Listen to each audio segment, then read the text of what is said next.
Kita beralih ke informasi lain, Saudara. Polisi memastikan telah menangkap 15 orang terkait dengan penculikan dan pembunuhan Kepala Cabang Bank BUMN yang jasadnya ditemukan di area persawahan di Bekasi, Jawa Barat. Polisi masih menyelidiki peran serta motif pembunuhan. Saat menangkap 4 orang diduga sebagai aktor intelektual di balik penculikan dan pembunuhan Kepala Cabang Bank BUMN, Ilham Pradipta, aksi pengejaran antara polisi dan pelaku sempat terjadi di Jalan Slamet Riyadi, Solo, Jawa Tengah.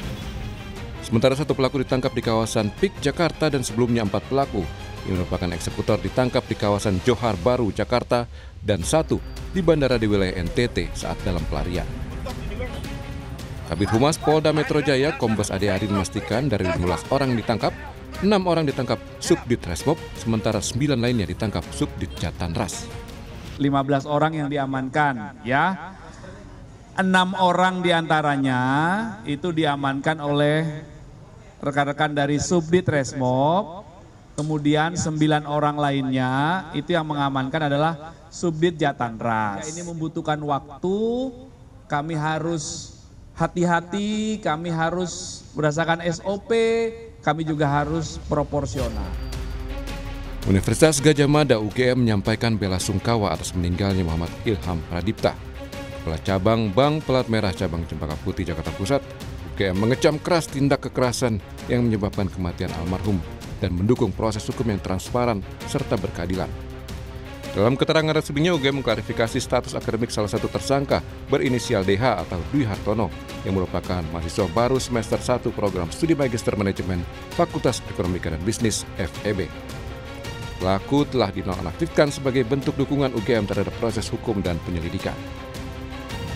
Fakta baru terkuak dari kasus penculikan pembunuhan Kepala Cabang Bank BUMN. Polisi membenarkan salah satu otak pelaku, Dwi Hartono, adalah seorang pengusaha bimbingan belajar daring.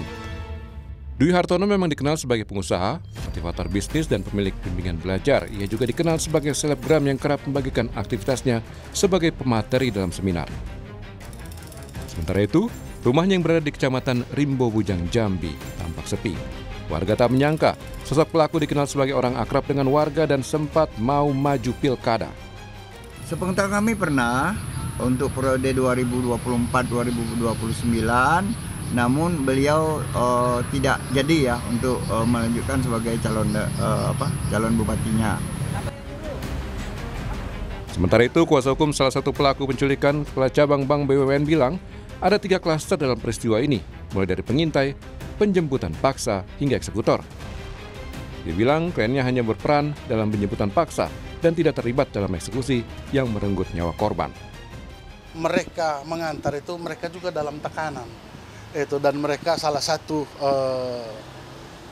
terduga penjemputan paksa ini menyampaikan ke keluarganya bahwa mereka memang baru diperintahkan untuk membuang jenazah.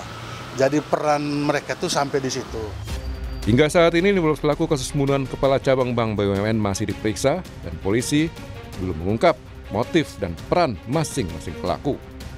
Tim Liputan Kompas TV.